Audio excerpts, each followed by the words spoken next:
Hey everyone, this is me, a quick video talking about what I prefer in Sageo length on a katana.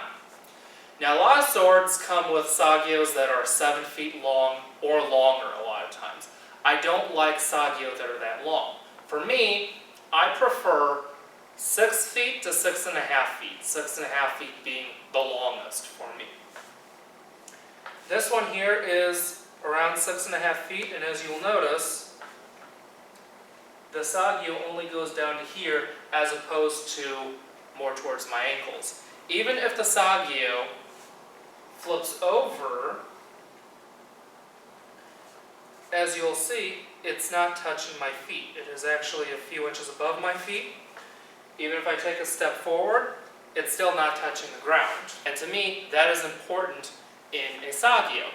The reason being is because in the style I practice, mostly Jikiden Shinru, at least in my branch, we prefer oftentimes to just leave the Sageo hang. Well, the longer Sageos get in the way of that. Now there are times that we may take the Sageo and instead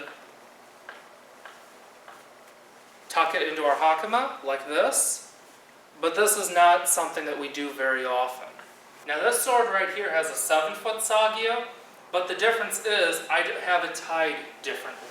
So as you will notice, I have it wrapped up here as opposed to attached straight to the kurigata like this one is. The reason why I have this one wrapped is because when it is wrapped like this takes up about 6 inches from the length this way.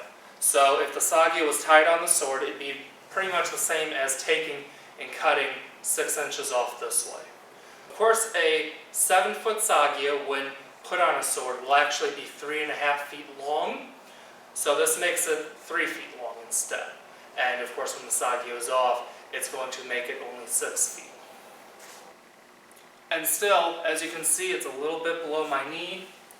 And if the Sageo flips over, it's not touching the floor, which is the important part if you are going to take the Sageo and just leave it hang like this. This length also works well for if you want to bind the saya like this, as some styles prefer.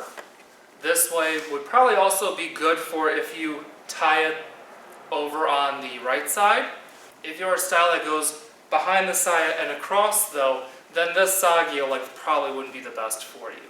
Sageo length is a bit of a personal preference, just as blade length and ska length. So now you know, I prefer 6 to 6.5 feet long. No longer unless I wrap it around the saya like this.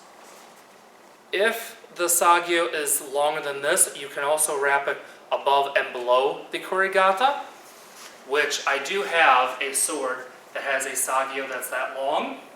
So it's more like this, as you can see, to where it's wrapped below and above the kurigata as opposed to just above. And this, of course, if done like this, if a single wrapping took off 6 inches of length when folded in half, then 2 will take a foot off. So it would basically be the same as attaching the Sageo straight to the kurigata and then taking 1 foot off each end. So, as I said, if your Sageo is too long, one thing you can do is shorten it, which I will make a video on how to shorten a Sageo. It's a very simple process.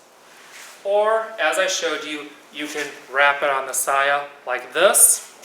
Typically, I just cut the ends of the Sageo, but there are times that I don't do it, such as I have one Sageo that is just too nice to cut because it's a design that the color changes gradually as you get to the end of the Sageo.